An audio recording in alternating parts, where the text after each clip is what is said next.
Film drama komedi ini tentang gadis yang merasa jelek dan ngumpet bertahun-tahun di dalam kotak kardus, padahal sebenarnya ia jauh dari kata jelek. Kita mulai series produksi Thailand berjudul Ugly Duckling, episode Dawn, yang rilis tahun 2015.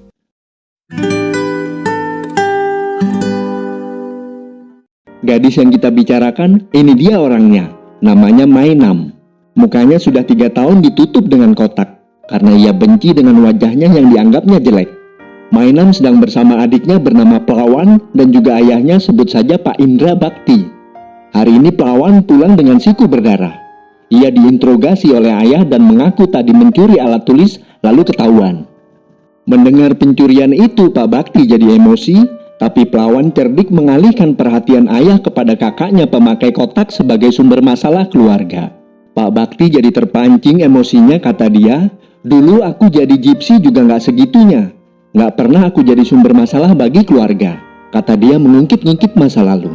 Ucapan ini membuat Mainam langsung sesak nafas. Mainam segera menyalurkan emosinya ke dalam blog bebek jelek. Ia menulis asal mula muka kotak.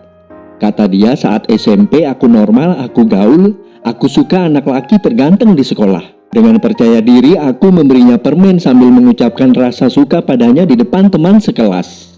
Nah, cowok yang ditembak ini menolak, alasannya Mainam jelek. Mainam pun disuruh pergi. Akibatnya anak sekelas juga ikut mengejeknya jelek. Mainam lari pulang, ia trauma, gak mau lagi melihat cermin, juga gak mau sekolah hingga hari ini. Pak Bakti mengizinkannya untuk homeschooling. Suatu hari Mainam keluar rumah untuk mengambil balon di pohon. Anak ini ingin menolong, tapi Mainam gak percaya diri dan mengambil bungkus kertas untuk menutup wajah. Anehnya ia merasa nyaman dan aman saat ngumpet. Sejak itu ia gak pernah mau memperlihatkan wajahnya pada orang lain, juga kepada adiknya dan ayahnya. Sekarang kertas bungkus sudah berganti kotak kardus. Ia tetap chatting dengan grup bebek. Pertemanan online membuatnya senang karena ia tak perlu menunjukkan wajah. Besoknya Pak Bakti pergi ke psikolog. Psikolog berkata Mainam tidak sakit tapi menderita hikikomori, atau di Jepang dikenal sebagai sindrom remaja stres yang mengurung diri di rumah, tak mau bertemu orang lain untuk jangka waktu yang lama. Psikolog juga berkata Mainam belum parah karena masih mau bicara dengan ayah dan adiknya. Sebelum semakin buruk, psikolog menyarankan agar Mainam dibujuk untuk bersekolah lagi. Di rumah, Pak Bakti mengaku ingin mengatakan sesuatu yang penting. Mereka bilang, "Kami tahu ayah akan mengaku seorang gay." Pak Bakti kaget mendengarnya, lanjut memberi perintah agar Mainam sekolah di tempat adiknya mulai besok. Mainam membantah, tapi kali ini Pak Bakti nggak mau menyerah, membuat Pelawan terkejut. Sedangkan Mainam jadi marah dan berkata benci dengan ayahnya, lalu ia pergi. Mainam menangis di kamar, ia membayangkan akan dibully di sekolah. Pelawan menghibur kakaknya, ia membawa kardus baru dan menghiasnya. Saat inilah Mainam untuk pertama kali mau membuka kotak muka. Ini dia wajahnya dan jauh dari kata jelek. Besok pagi Pak Bakti mengantar anaknya ke sekolah. Pelawan sudah turun tapi Mainam sesak nafas karena gugup dan panik. Pak Bakti memutar lagu santuy agar anaknya santai. Ia juga minta maaf karena terlalu tegas. Sekian waktu ditenangkan, akhirnya Mainam turun mobil. Saat anaknya pergi, Pak Bakti menangis mengkhawatirkan anaknya. Yang dikhawatirkan pun terjadi. Mainam melangkah dengan kotak di kepala dan segera jadi perhatian. Murid-murid berbisik dan menertawakannya. Di dalam kotak, Mainam jadi panik, membuatnya flashback lagi ketika dulu ditertawakan. Akhirnya Mainam jadi pusing dan hampir pingsan. Beruntung tubuhnya ditangkap oleh murid laki yang memakai helm bernama Minton. Mainam tetap panik, ia berlari dan menabrak murid laki paling populer di sekolah bernama Zero. Zero dan temannya memaksa Mainam untuk membuka kotak, tapi Mainam menolak. Minton kemudian datang menolong dan Minton membuka helm yang membuat Zero mengenalnya sebagai musuh. Minton menantang Zero untuk bertemu lagi di luar sekolah. Setelah itu Minton memegang tangan Mainam dan mengajaknya pergi. Akhirnya sekarang Mainam berdiri di depan kelas.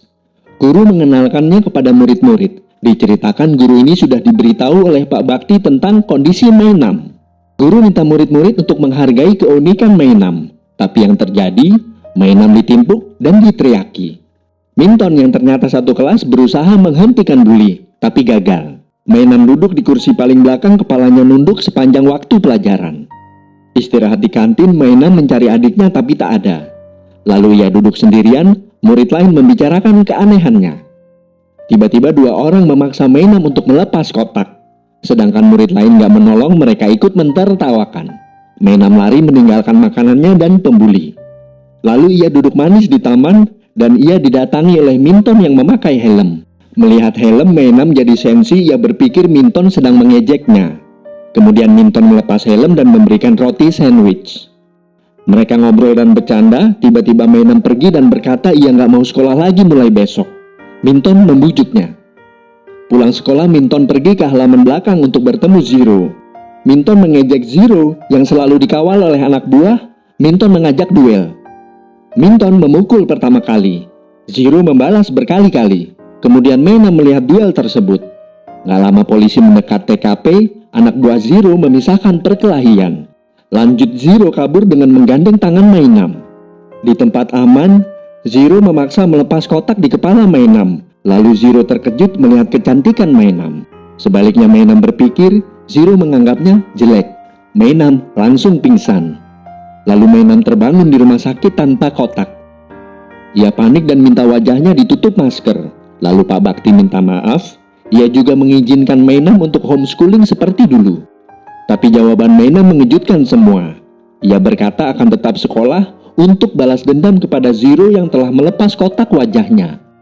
Besoknya Zero sedang sendirian memikirkan kenapa Mainam yang cantik tapi menutup wajah memakai kotak. Tiba-tiba Mainam datang dan menampar Zero. Anak buah Zero akan membantunya, tapi ia melarang. Lalu Zero berusaha melepas masker di muka Mainam.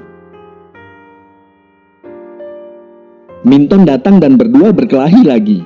Jadi di mana ada Zero, di situ selalu ada perkelahian. Kemudian Mainam nekat memisahkan mereka. Akibatnya nggak disangka-sangka, anak satu sekolah membahas di sosial media. Kata mereka, muka kotak direbutkan oleh dua cowok terganteng di sekolah. Mainam teriak marah pada dua cowok ini karena telah membuat hidupnya jadi semakin susah. Minton menjawab hanya bermaksud membantu, tapi Zero tertawa mendengarnya dan ia mengejek pasti penyebabnya karena Minton suka dengan Mainam. Minton langsung menanyakan kepada Zero, apa betul kamu suka sama Mainam? Zero menjawab tidak, alasannya kata Zero, Mainam jelek. Ucapan Zero membuat Mainam flashback lagi ketika diejek jelek. Mainam pingsan lagi dan diselamatkan oleh Minton. Mereka pergi meninggalkan Zero yang cemburu melihatnya. Rupanya ucapan Zero membekas sakit di hati Mainam. Besoknya Mainam kumat lagi, ia kembali jadi cewek yang gak percaya diri. Dan ia mengurung diri di kamar, gak mau melihat dan gak mau bicara dengan ayahnya dan adiknya. Pak Bakti dan Pawan membahas Mainam untuk mencari jalan keluar. Tiba-tiba bel pintu berbunyi, ternyata di luar rumah ada Zero yang datang untuk minta maaf pada Mainam. Pak Bakti melarang Zero menemui Mainam karena menurutnya Zero membuat Mainam kembali ke zaman dulu. Besoknya gantian, Minton datang untuk menghibur Mainam. Ia diizinkan masuk tapi Mainam gak mengizinkannya untuk melihat dirinya. Minton gak mau nyerah, akhirnya di kamar Mainam memakai masker dan bersedia menemui Minton. Mainam terkejut melihat Minton memakai kotak bebek yang bagus. Ia juga menunjukkan helm bebek miliknya. Hiburan ini membuat Mainam tertawa dan bersedia memakai kotak yang baru. Kemudian berdua duduk ngobrol dan Minton minta Mainam untuk sekolah lagi. Ia berjanji akan menjaga dirinya. Mainam bersedia. Besoknya Zero dan Minton ternyata sama-sama datang menjemput Mainam. Tapi Mainam memilih Minton untuk naik motor mengantarnya ke sekolah. Di sekolah saat Mainam sendiri, Zero datang lagi untuk minta maaf. Tapi Pawan datang dan mengusir Zero. Setelah itu di dalam kelas, gadis bernama Ozon datang untuk minta tolong pada Mainam. Ozon berkata gosip di sekolah menyebutkan Mainam satu-satunya orang yang bisa didengar oleh Zero. Ozon minta Mainam bilang pada Zero untuk berhenti membuli murid lain. Mendengar ini Mainam membantah, ia bilang ia tidak kencan juga tidak dekat dengan Zero. Ozon pun pergi. Anehnya saat Mainam di kantin, datang lagi dua murid laki dengan permintaan sama seperti Ozon. Nah, tiba-tiba Ozon datang memberitahu Mainam bahwa Zero sedang membuli Pawan. Mainam pergi ke lokasi dan melihat anak buah Zero memukuli adiknya. Mainam menghentikan mereka tapi Pawan berkata Zero sedang melatihnya ilmu berkelahi. Ia juga emosi dan ia berkata anak buah Zero suka membuli murid lain. Zero langsung marah pada anak buahnya. Mainam lanjut minta pada Zero untuk berhenti memakai kekerasan. Semua urusan jangan diselesaikan dengan berantem, kata Mainam. Zero menjawab ia akan memenuhi permintaannya jika Mainam bersedia membuka kotak muka sekarang juga di depan murid-murid. Mereka lama berdebat, akhirnya Mainam gak punya cara lain untuk membantah. Mainam membuka kotak wajah membuat semua murid terkejut melihat kecantikannya. Setelah itu Mainam insecure lagi dengan wajah tanpa kotak, ia datang memeluk Minton. Ia menangis karena semua orang sudah melihat wajahnya yang jelek. Minton juga kaget melihat kecantikan Mainam, tapi ia sok cool dan ia menenangkannya. Malamnya di rumah, Pelawan memberitahu postingan sosial media anak sekolah. Kata dia, sosmed sedang ramai membahas kecantikan Mainam, tapi Mainam tetap gak percaya diri. Setelah itu Mainam pergi ke kamarnya dan ia kaget melihat jendela terbuka. Ia shock karena tiba-tiba ada Zero di dalam kamar. Zero menutup mulut Mainam dan ia minta jangan berteriak. Zero menjelaskan kedatangannya untuk minta maaf karena telah menyebut Mainam jelek. Zero lanjut mengakui bahwa Mainam adalah gadis tercantik yang pernah dilihatnya seumur hidup. Lalu Zero pergi membuat Mainam bertanya-tanya, apa iya aku gak jelek? Mainam minta teman grup bebek untuk melihat postingan anak sekolahnya. Lalu mereka menjawab wajah Mainam cantik dan minta Mainam untuk bercermin. Akhirnya Mainam bercermin untuk pertama kali. Ia memegang wajah dan barulah ia menyadari kecantikannya. Besoknya Mainam pergi ke sekolah tanpa kotak di wajah.